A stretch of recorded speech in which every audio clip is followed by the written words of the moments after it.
At around 8 a.m. on October 27th, I will be coming in with a gun and a bomb and killing everyone inside Plainfield North High School. Be ready. This message was left in Plainfield North High School's general voicemail last year on October 27th.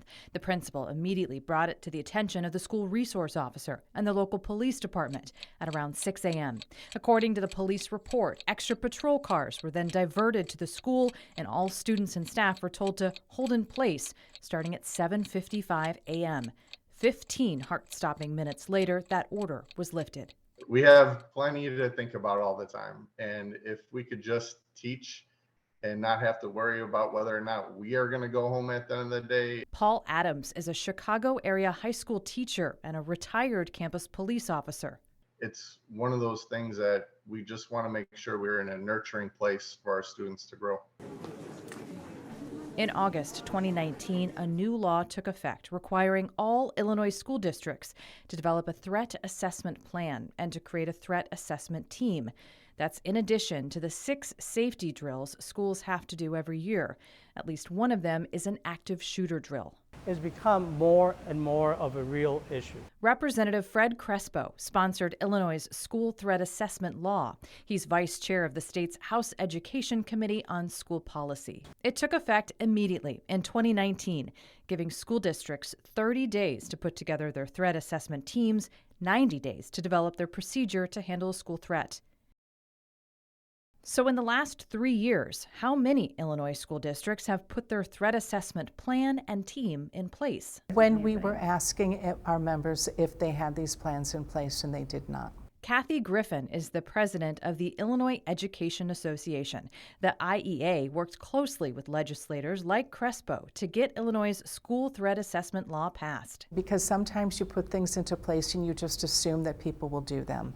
What we found is our assumption was incorrect, and we needed to have them turned in. Griffin and Crespo say there are a couple of reasons for that. I think after COVID, number one, we didn't meet that much in Springfield, so we weren't meeting and passing legislation. Griffin points out students and teachers were not in the classroom, also because of COVID. And it wasn't again until we came back beginning of this year that we started having these conversations about the accountability. May 13th of this year, Governor Pritzker signed Illinois' school threat assessment compliance law, which means when this school year starts, it is mandatory for each Illinois school district to have their threat assessment plan and the names of their assessment team members on file with its Regional Office of Education.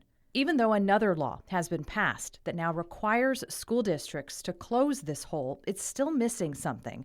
There's no penalty if they don't file, except maybe for this. If a school or school district chooses not to do that and something happens, that would probably not be a very good thing because of the liability issues that they could face for not having a plan in place. Despite those issues, Illinois is one of the first states in the U.S. to pass a school threat assessment law.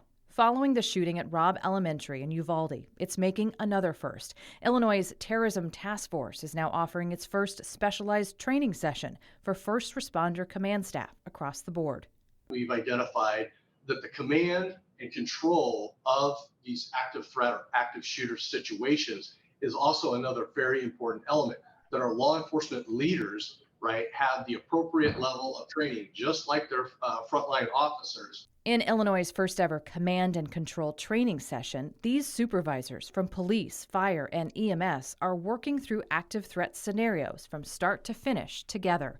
We're looking for the words that match up with violent crime and threats that face Illinois. 24/7 since April 2003, the Illinois State Police Department's Fusion Center has been scouring the internet and social media for any and all violent threats regarding Illinois schools or other public places.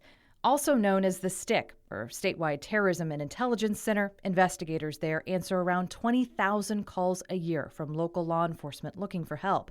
Only a fraction of them pertain to schools. Some of those questions are very real time, where we've got minutes to answer. Remember the threat Plainfield North received last fall? Police say it was a hoax originating out of state. After looking at all that, how prepared is Illinois to handle a situation like what happened in Uvalde? Could the same mistakes happen here? That's a very good question. And I think once we look at the threat assessment plans, we're going to have a better sense in terms of are they ready to respond to something like that.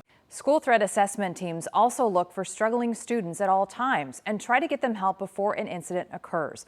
One way to let your school know if you or someone else needs help is to use the state's new Safe to Help program, where you can confidentially report concerns about yourself or a friend. Elizabeth Matthews, Fox 32, Chicago.